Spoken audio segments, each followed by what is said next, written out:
नहीं, देखिए, इससे ये बात ज़ाहिर होती है कि सरकार, योगी सरकार और मोदी सरकार ये समझती है कि किसी की जान लेने से, पैसे देने से इंसाफ हो जाएगा। ये जो पूरा वाक़या हुआ है, ये पूरा प्री प्लान तरीक़े से हुआ है, क्योंकि थोड़े दिन पहले ही यूनियन मिनिस्टर ने अपनी स्पीच में इसका इशारा दिया और कहा कि 2 मिनट लगेंगे हमको, और वैसा ही हुआ। उनके बेटे की मौजूदगी में पूरा कॉन्वॉय ने गया और कई लोगों को रोन दिया गया। ये तो बर्बरियत है, इंसानियत नहीं है। ये भाई, किसानों का एहतजाज चल रहा है, पिछले करीब 1 साल हो गए, 200 से ज़्यादा किसानों की मौत भी हो चुकी है, मगर इस तरह से उनको गोली मारना, उन पर गाड़ी चढ़ा देना, जो एक पीसफुल पुरअमन प्रोटेस्ट कर रहे थे, तो इससे जाहिर होता है कि एक इनकी क्रिमिनल मेंटालिटी है। और इसके लिए ज़िम्मेदार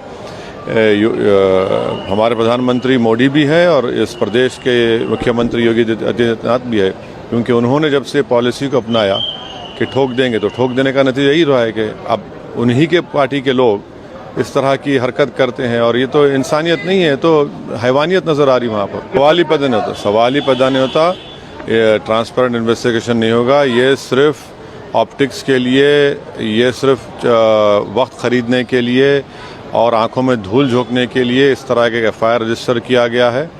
ये लोग कभी भी फेयर इन्वेस्टिगेशन नहीं करेंगे, और आप देखेंगे अगर यही लोग करेंगे इन्वेस्टिगेशन, तो तमाम के तमाम को क्लीन चिट दे दिया जाएगा, चुनाव से पहले क्लीन चिट दिया जाएगा। इसलिए हमारा डिमांड ये है कि किसी हाई कोर्ट सिटिंग जज के ज़रिए या फिर सुप्रीम कोर्ट के जज के तहत इसका मॉनिटरिंग इंक्वायरी हो, ताकि इंसाफ हो सके। ये देखिए, ये लेकिन मिश्रा जी पद पे बैठे रहे, कैसा बैठे रहेंगे पद पे? उनको छोड़ना चाहिए ना।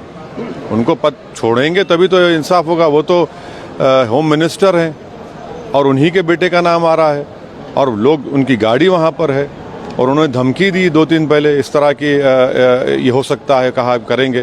तो ये सब चीज़ें हैं। और ये देखिए, यही तो संविधान पर भरोसा होगा, डेमोक्रेसी पर होगा, तो आप इस तरह की हरकत नहीं करते। आप तो दिखा रहे हैं कि हम सत्ता में हैं और जो चाहे करेंगे, किसी की जान भी ले लेंगे। चाहे देखिए, जब कभी भी इस तरह की सरकार की तरफ से कोई हरकत होती है जिससे इंसानों की जान चली जाती है, तो हमारी पॉलिटिकल हिस्ट्री है कि मुख्तलिफ पॉलिटिकल पार्टीज़ के नेता जाते हैं। क्यों जाते हैं? जाकर पीड़ित परिवार से उनके आंसू पोंछते हैं, उनको हिम्मत दिलाते हैं और इंसाफ की उम्मीद दिलाते हैं। मगर क्यों रोका जा रहा है उन लोगों को? रोकना नहीं चाहिए। हमारा भी इरादा है, हम यहाँ पर एक TV चैनल कॉन्क्लेव में आए, हम भी जाना चाहेंगे लखीमपुर खीरी को, ताकि उन लोगों के साथ ठहरे। भाई, आप कैसा दिन के उजाले में आप रोन देंगे गाड़ी से किसी को? कि यानी देश चलेगा संविधान से या किसी एक बेटे के जहालत से और उसकी हैवानियत से?